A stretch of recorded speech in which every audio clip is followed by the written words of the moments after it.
Hello friends, welcome to my study knowledge channel. आज हम ध्वनि की अवधारणा, उसके भेद और महत्वों को देखेंगे और समझेंगे।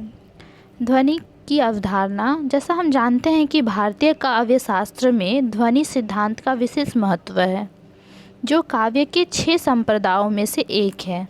इन 6 संप्रदायों का नाम हम जानते हैं और उनके आचार्य या प्रवर्तक जो भी रहे हैं इसे भी हम जानते हैं। जैसे पहले है रस संप्रदा, अलंकार संप्रदा, रीति संप्रदा, वक्रोक्ति संप्रदा, ध्वनि संप्रदा और औचित्य संप्रदा।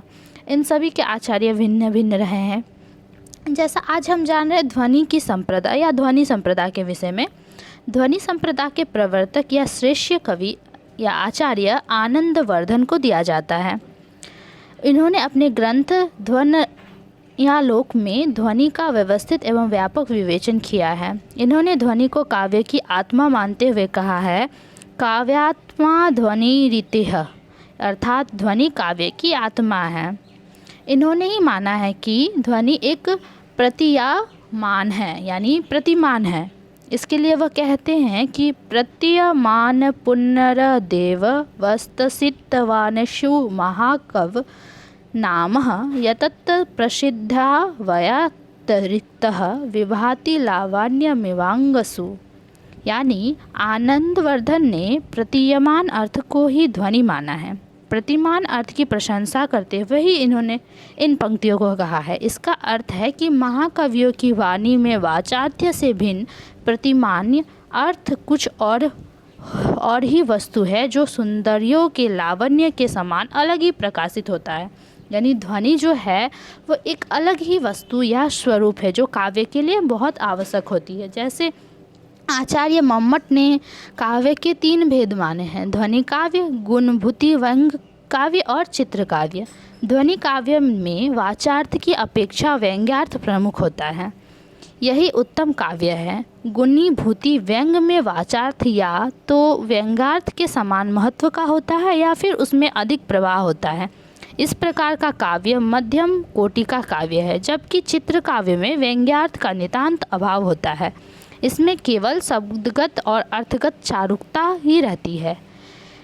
इस प्रकार के काव्य को अधम काव्य कहा जाता है। और ध्वनि काव्य का श्रेष्ठ उदाहरण कुछ इस तरह से दे सकते हैं: माली आवत देख के कलियन करी पुकार, फूली फूली चुनी लई काल्ह हमारी बार। यानी उसके मन में जब माली को आते देखता है फूल, तो उसके भी हृदय में यह बात उठती है कि अभी तो ये इन फूलों को तोड़ रहा है और कल ये हमें भी तोड़ेगा। इस दोहे का सामान्य अर्थ माली और कली वाला है, किंतु इसका व्यंग्यार्थ जीवन की क्षण गंभीरता को व्यक्त करता है। काल इस संसार से एक एक करके सबको उठा रहा है। आज एक की बारी है तो कल हमारी बारी होगी। यही कवि का अभिप्रेत अर्थ है, यही प्रतीयमान अर्थ है और यही अर्थ प्रमुख होने से यहाँ ध्वनि काव्य माना गया है। ध्वनि, अब हम चलते हैं ध्वनि के भेदों पे। ऐसे तो आचार्यों ने ध्वनि के 51 भेद माने हैं, किंतु इसे मूल आधार पर, शब्द शक्तियों के आधार पर अगर हम कहें तो ध्वनि मूलतः 3 भेद हैं। एक है अभिधामूला ध्वनि, दूसरा लक्षणामूला ध्वनि और तीसरा व्यंजनामूला ध्वनि। अभिधामूला ध्वनि में पहले अभिध्यार्थ निकलता है और फिर व्यंग्यार्थ की प्रतीत होती है। इस प्रकार लक्षणामूला ध्वनि का मूल्य आधार लक्षणार्थ है और लक्षणार्थ के उपरांत इसमें व्यंग्यार्थ की प्रतीत होती है, और यह व्यंजनामूलक या व्यंजनामूलक ध्वनि में ध्वनि का मूल आधार या व्यंग्यार्थ हो जाता है।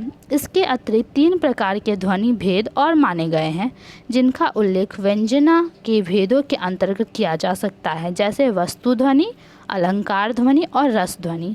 अब हम आते हैं ध्वनि की महत्वता पर। ध्वनि एक शब्द से उत्पन्न होने वाला विकार है, तो इसकी बहुत सारी महत्वता है। ध्वनिवादी आचार्य ध्वनि का व्यापक अर्थ ग्रहण करते हैं तथा रस, अलंकार, रीति, गुण, औचित्य आदि सभी तत्वों को ध्वनि का सहायक उपादान मानते हैं। ध्वनि सिद्धांत ने काव्य में व्यंग्यार्थ के महत्व को प्रतिपादित किया है तथा रस ध्वनि को काव्य की आत्मा के रूप में प्रतिष्ठित करने में इस संप्रदाय का महत्वपूर्ण योगदान रहा है। इसके अनुसार रस व्यंजना का व्यापार है व्यंग ही होता है। यही रस ध्वनि काव्य की आत्मा है। ध्वनिवादियों का यह मत है कि केवल शब्दार्थ ही काव्य नहीं है, अपितु उसमें ध्वनित या एवं व्यंजनित होने वाला अर्थ काव्य है। ध्वनि की सत्ता व्यंग्यार्थ पर आधारित है। दूसरे शब्दों में ध्वनि व्यंजना व्यापार है। इसलिए आचार्य आनंदवर्धन ने रस ध्वनि को सर्वाधिक महत्व प्रदान किया है। ध्वनिवादी आचार्यों में आनंदवर्धन के अतिरिक्त अभिनवगुप्त, आचार्य मम्मट, विश्वनाथ तथा पंडित राज जगन्नाथ के नाम उल्लेखनीय हैं। प्रतीयान अर्थों की महिमा का प्रतिपादन इन सब ने किया है। वास्तव में प्रतिभा संपन्न कवि की यथार्थ अथवा प्रतीयमान अर्थ से युक्त काव्य की रचना कर पाना ही ध्वनि का मूल रूप होता है। अर्थात ध्वनि एक ऐसी संप्रदा है जिसने काव्य में न सिर्फ शब्दों को महत्व दिया बल्कि रसों को भी महत्व दिया है। तो इस प्रकार हम कह सकते हैं कि ध्वनि काव्य के लिए श्रेष्ठ है और काव्य शास्त्र की रचना में ध्वनि एक महत्वपूर्ण रूप रखता है। उम्मीद है कि आप लोगों को अच्छा लगा होगा।